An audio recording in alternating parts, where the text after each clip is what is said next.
representative of the Chinese ambassador, Mr. Liu Zhenyu, the past president of the Kenya Editors Guild, distinguished partners, the Kenya media sector, members of press present, Your Excellency, allow me to observe all protocols, ladies and gentlemen. Your Excellency, welcome to this 7th Annual Editors Guild Conference, themed in Innovative Storytelling for Public Good, building trust and driving change in the digital age. To unpack this and to start us off, Your Excellency, allow me to kindly invite Madam Rosalia Omungo, which will make her remarks, and of course, thereafter, hand over the program to the President of KEG. Let's appreciate her as she's making her way. Karibu, Madam.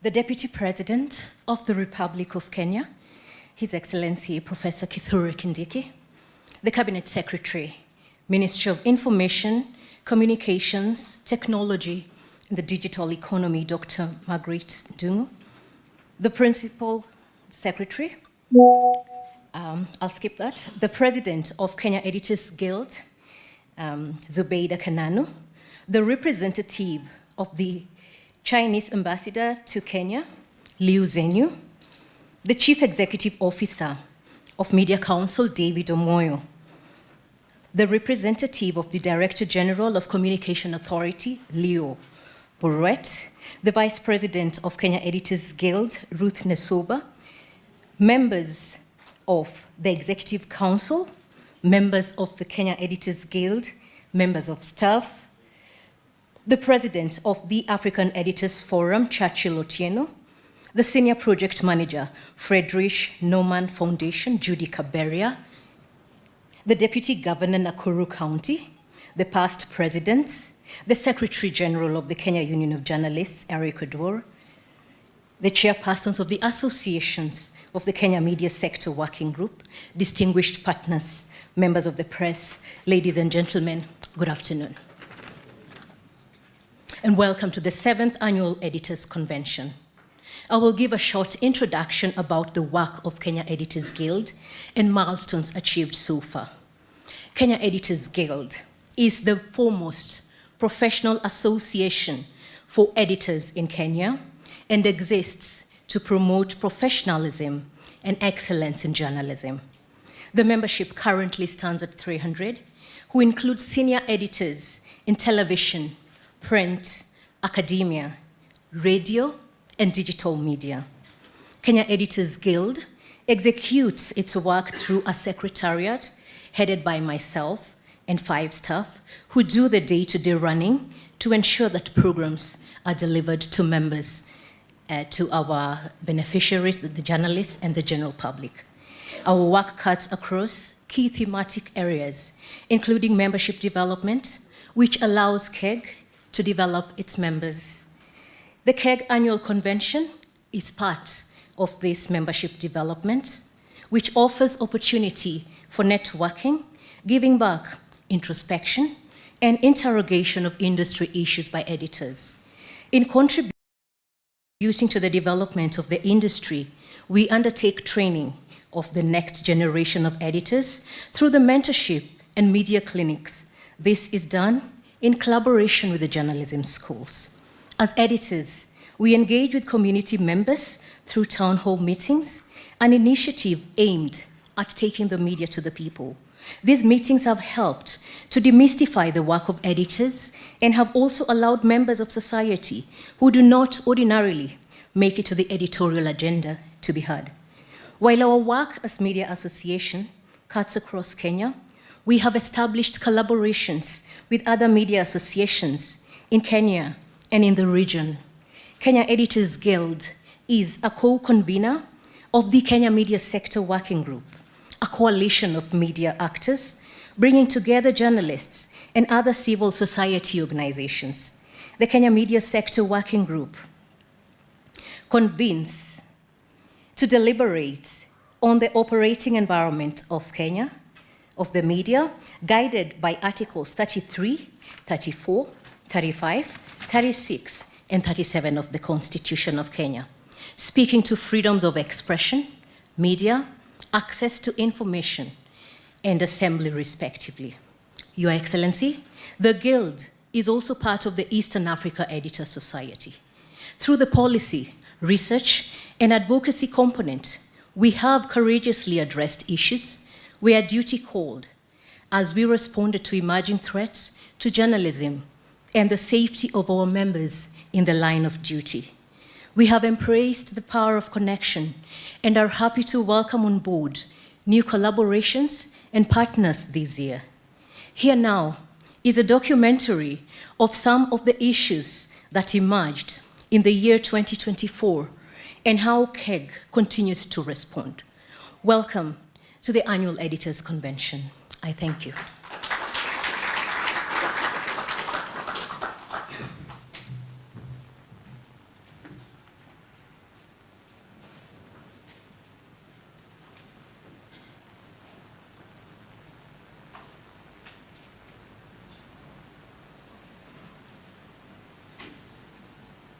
Of the year. Welcome to our seventh.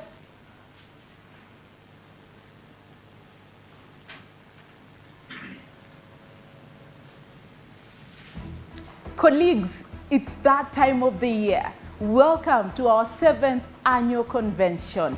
Welcome to Nakuru County, the home of Lake Nakuru National Park, Menengai Crater, and for the bird lovers, this is the host of thousands of flamingos.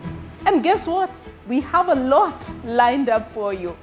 The game drive, sundowner, dinner at the park, tree planting. Oh, tell me you're ready. Karibu sana. We are excited to see you all. I know most of you have not seen each other since the last convention. Karibuni sana. Let's network, let's unwind, let's engage and learn from each other. Karibu sana to our convention.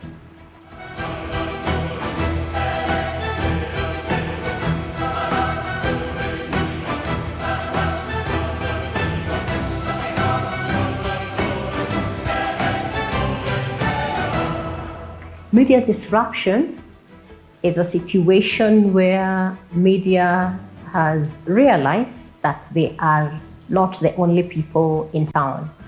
The biggest disruption right now is technology. So if you are not aligned with technology, then you are in for a greater shock. That is the natural order of things.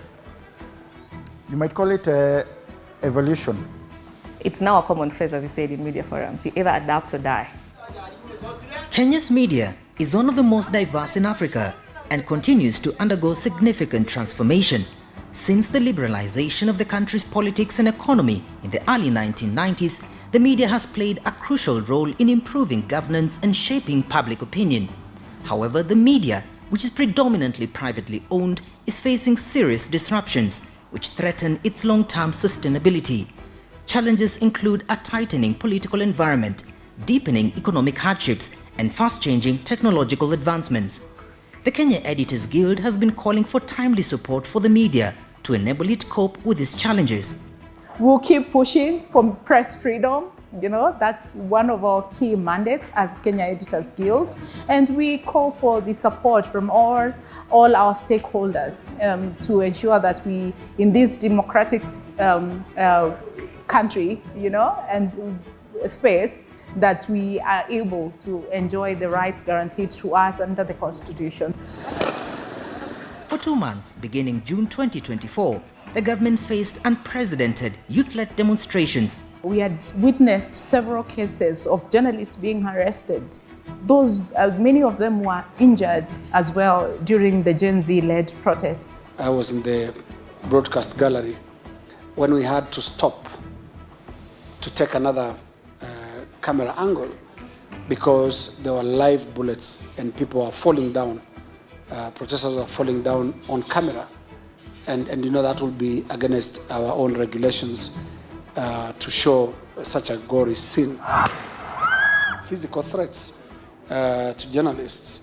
We've seen them being beaten during the Gen Z protests to the extent that a journalist, a female journalist, was actually shot point blank on her legs by policemen who could clearly see that she's a journalist. I had suffered a cut on my arm from the handcuffs. I had been slapped around, I had been punched around the ribs. I had a few bruises. Veteran newspaper journalist and Kenya Editors Guild member Macharia Gaitho endured a harrowing abduction ordeal that unfolded in broad daylight. Some two fellows came out from a car which was behind us, came and yanked open my door and tried to pull me out. And that is when I realized they had handcuffs, they were trying to handcuff me. That is when I realized they were policemen and they were trying to take me wherever they want to take me. They said it was mistaken identity, but I have never bought that. It could not be mistaken identity, because I think anybody who is anybody in security circles in Kenya knows me. They have my number, and that is what they were using to track me. Media associations condemned these attacks and rallied their voices, calling on the government to respect and uphold press freedom. The Kenya Media Sector Working Group decried police brutality and called for the enhanced safety, security and respect of journalists. Kila mwanahabari ana haki ya kuangazia habari na kufahamisha mwananchi kile ambacho kinaendelea bila ubaguzi wowote. Why are you blocking media from accessing the press gallery? Yes. That is unacceptable. We were very loud and very clear on attacks on journalists. We did issue strong statements condemning attacks on journalists. Immediately we did the protest. We were able to do a meeting with the security officers, that is police, the senior police officers, just to find a way how well can journalists work in an environment that they are feeling safe during such events. That was aimed directly at me. Following the responsibility journalists have and the risks associated with the job, the welfare of journalists should be paramount and taken care of by media houses and government. Welfare of journalists actually is at the core of our mandate, and we've been trying to engage media houses to see how they can address the pay problems in the media.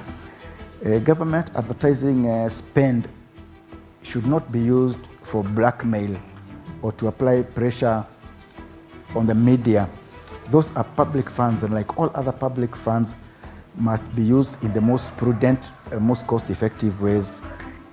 In pursuit of a solution, Kenya Editors Guild has reached out to Parliament to legislate the formation of a sustainability fund to support and strengthen the media. So the Kenya Media Sector Working Group has been looking at a strategy to bring on board the Kenya Journalism Fund or the Journalism Trust Fund. So that fund is supposed to cushion media during times of difficulties, during times of disruption. So how we envision it is that this will be a pot where foundations, where people who support independent journalism can put in their money, and then the money can be used to help media that is struggling. The money can also be used to help journalists, independent journalists, freelancers, to continue to carry out the journalism that they are doing. The main reason why the media is facing challenges in revenue generation is because of technological disruption.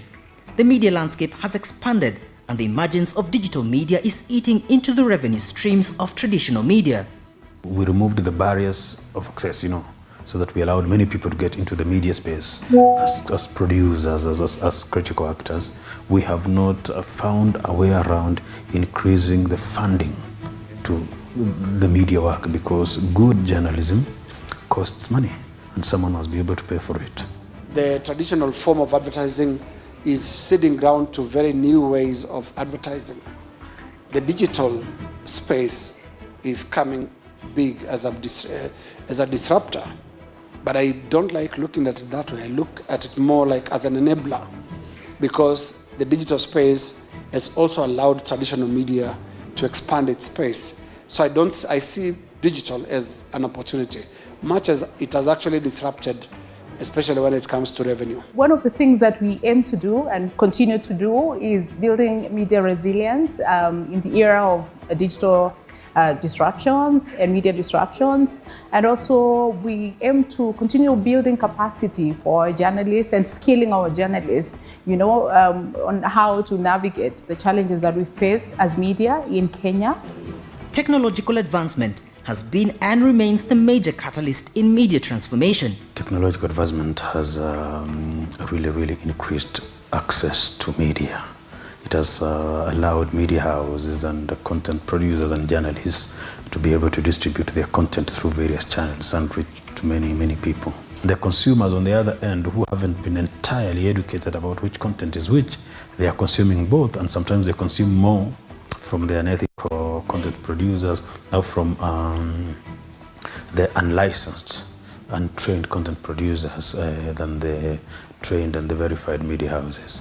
So on one side we have the opportunities of it's cheaper, it's faster, better quality, a wider reach, and then now we have the competition from fakes and then too many people crowding of the market, and I think sometimes even confusing the consumer because you have too much information. That ability to filter quality and all that is also a challenge on the consumer side.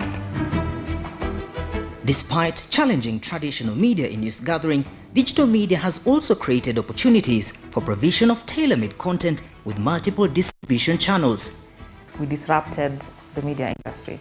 No one had heard of digital, like a purely digital platform entity that doesn't have anything traditional. So for Kenyans, if you've not seen anything on TV, if you've not read it on newspaper, if you've not heard it on radio, then it's not true. It's enabled us to stay on top because of we tap into all these innovative strategies, how we gather our news, how we consume. We have very few, what I'll put it as boots out there, who are going to look for news and source. We're doing it digitally. We've reduced the amount of money that we use as a newsroom. So the newsroom is very efficient. We have a huge team that works from home and it's managed remotely. So we don't spend a lot of money on, let's say, human resource or the kind of technology that we use. So that has enabled us to reduce the cost. As media undergoes a digital revolution, professional journalists have a responsibility to champion the truth and navigate the digital landscape responsibly to maintain the trust of their audience. It cuts across. If you're a journalist, you have to follow ethics. So it's not about whether you're in a traditional media or whether in a digital media house. You have to follow journalistic rules, how you source for information, how you package this information, what information exactly is it you're sharing out there. The ethical principles of journalism and media work are the same. It's just that getting the people to follow the same ethics across all platforms so that you do not have a journalist being ethical on a television and unethical on a YouTube channel and all that. Traditional media must strongly embrace innovation to maintain competitiveness in news gathering and dissemination, capture younger audiences, and equip journalists with the necessary skills to boost its reporting on emerging realities like climate change. If a journalist wants to report about how carbon dioxide is being emitted into the atmosphere and ends up doing a search through an AI platform, now it's upon the journalist to be able to do a search beyond the AI to be able to verify the information and get data that is specific for the area geographically that the journalist wants. Climate change affects diverse sectors of the economy, and journalists need a deeper understanding of the subject to be able to offer in-depth reporting. We need the journalists, the editors, and the entire media fraternity to be aware of the key issues that lead to climate change, and then when they are reporting, what are the standard procedures which are supposed to be used when, for example, the climate change issues are being handled by the different countries and different sectors to be able to reduce the impact on the population. So, in essence, it is technical, it needs knowledge, and therefore we are trying to build the capacity of the editors and the reporters to be able to handle it in a way that the scientists and scientific community of climate change ends up also understanding it. The Kenya